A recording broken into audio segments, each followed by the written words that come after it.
So now let's see how we can work around with sharing options inside of Vectr. So over here you can see that I have a project, and let's say I want to share out this project. In that case, you can go around over here onto export option right here, and you can see that one of the easy ways to go around and then share this is to copy the URL over here just like this. Once you go around and copy it, you can go around over here and then let's say, for example, access out this particular project right here just like this. So you can share this out with others so that they can access out their project as well.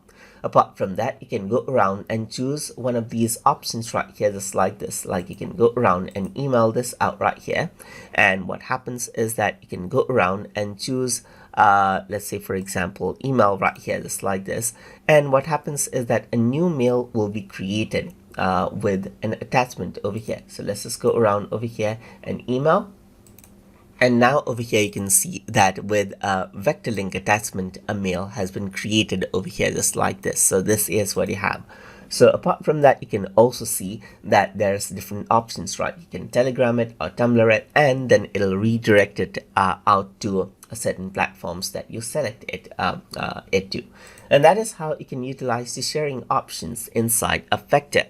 So if you guys learned something as always, please like, comment, share, and subscribe.